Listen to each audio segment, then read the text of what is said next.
जब कोई व्यक्ति हमेशा समस्याओं का ही रोना रोने लग जाता है, समस्याओं में ही ध्यान लगाने लग जाता है, तो वो लक्ष्य को कैसे प्राप्त करेगा? समस्याएं तो आती हैं, लेकिन जब तक वह अपने लक्ष्य पर ध्यान केंद्रित नहीं करता, उसको अपना केवल गंतव्य और वह केंद्र बिंदु ही दिखता है, तब सामने कितनी भी बड़ी चुनौती हो, कितना भी समस्याएं हो, उससे पार पा जाता है। उसे केवल वो महान स्थान दिखता है जहां से उस महान लक्ष्य का साक्षात्कार होता है। मनुष्य जीवन में उतना ही बड़ा कर सकता है जितना वह सोच सकता है। सोच से भी परे चला जाता है मनुष्य कभी कभी, और कभी कभी वह अगर बहुत अच्छे तरीके से काम कर ले तो उसमें वो सही तरीके से अपने लक्ष्य की ओर जा सकता है। और उसमें हिम्मत चाहिए, साहस चाहिए, कोई बहाना नहीं चाहिए। इसलिए जीवन में सफलता का, जीवन में आगे बढ़ने का मैंने अनेक सफल लोगों को देखा है। क्योंकि सफल लोगों की अगर आप संगत में रहेंगे, सफल लोगों के साथ रहेंगे, सफल लोगों के सानिध्य में रहेंगे, तो वो आपको धक्का मार करके, आपको पुश करके और आपको प्रोत्साहित करके, आपको प्रेरणा दे करके आगे की ओर बढ़ाते हुए चले जाते हैं। इसलिए हमेशा सफल लोग सफल लोगों का साथ देते हैं, और सफल लोग ही दूसरे लोगों को सफलता की राह पर आगे की ओर बढ़ने के लिए प्रोत्साहित करते हैं।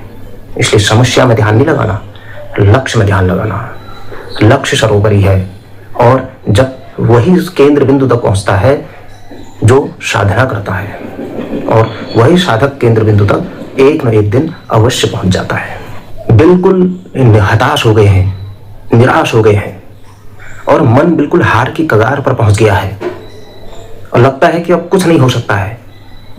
जब लोग हंसी उड़ा रहे हों, लोग आपकी बदनामी कर रहे हों, लोग आपका मजाक उड़ा रहे हों, तब भी अपने मन को शांत रखना, अपने हृदय की अंतरात्मा की आवाज से एक बार फिर से पुकार लगाना, फिर से कोशिश करना। जैसे चींटी बार बार गिरती है, फिर उड़ती है, अंततः अपने लक्ष्य पर पहुंच जाती है।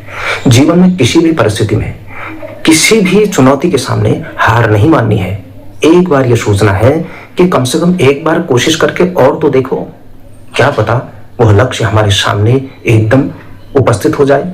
इसलिए जीवन में किसी भी चुनौती या परिस्थिति से हमें हार नहीं माननी है। अपने बारे में हमेशा सकारात्मक ही सोचें, अच्छा ही सोचें।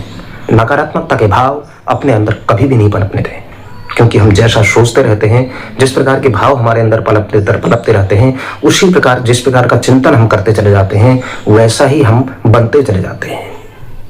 इसलिए अगर हम कामयाबी की सोचेंगे, अगर हम आगे बढ़ने की सोचेंगे, अगर हम जैसा प्रवृत्ति होगी हमारी, जिस प्रकार का हम सोचेंगे वैसा वैसा हम बनते चले जाते हैं। इसलिए हमेशा सकारात्मक ही सोचें। अगर ये सोचेंगे कि अरे कुछ नहीं हो सकता, नकारात्मक, मेरी तो किस्मत खराब है, मेरे सामने तो इस प्रकार की चुनौतियां हैं, मेरे सामने परिस्थितियां प्रतिकूल हैं, तो फिर वह परिस्थितियां ही क्या, वो चुनौतियां ही क्या, वो मार्ग ही नहीं है जहां कांटे ना हो। हर मार्ग में कांटे होते हैं, हर मार्ग में आपको बना बनाया मार्ग नहीं मिलेगा, हर जगह कांटे होते हैं। लेकिन उसके बावजूद भी अपने मन के अंदर नकारात्मकता के भाव नहीं पनपने देना है। हम जैसा सोचेंगे वैसा ही बनते चले जाएंगे। इसलिए हमेशा ऊंचा सोचें, विशाल सोचें, भव्य सोचें, दिव्य सोचें। कभी कभी आपने देखा होगा कि जो आपके बारे में या आपके विषय में वह व्यक्ति नहीं जानता है जो हमेशा आपके साथ रहता है, जबकि वो व्यक्ति आपके बारे में जानता है जो मन से आपके साथ रहता है। शरीर से पास होना अलग बात होती है, मन से पास होना एक अलग बात होती है। शरीर से तो आपके आसपास बहुत सारे लोग, अनेक स्वार्थी तत्व या अनेक प्रकार के ऐसे नकारात्मक सकारात्मक लोगों की कुंडली या अनेक प्रकार के दिखेंगे, लेकिन जो मन से आपके साथ है, जो मन से आपको अपने हृदय के अंदर विराजमान किए हुए है, तो वो ही आपको बहुत निकटता से अनुभव कर सकता है। इसलिए हमेशा जब कोई व्यक्ति शरीर से दूर है लेकिन मन से पास है, तो ऐसे व्यक्ति को अपने जीवन में प्रमुखता देनी चाहिए।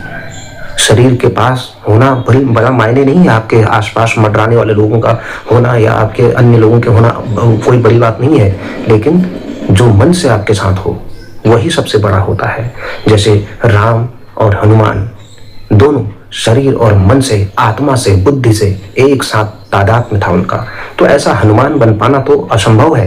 लेकिन हमें ऐसे ही हनुमान स्वरूप लोगों के साथ ही हम अपने उन ऐसे महान मन वाले लोगों को ही आगे की ओर प्रोत्साहित करना चाहिए।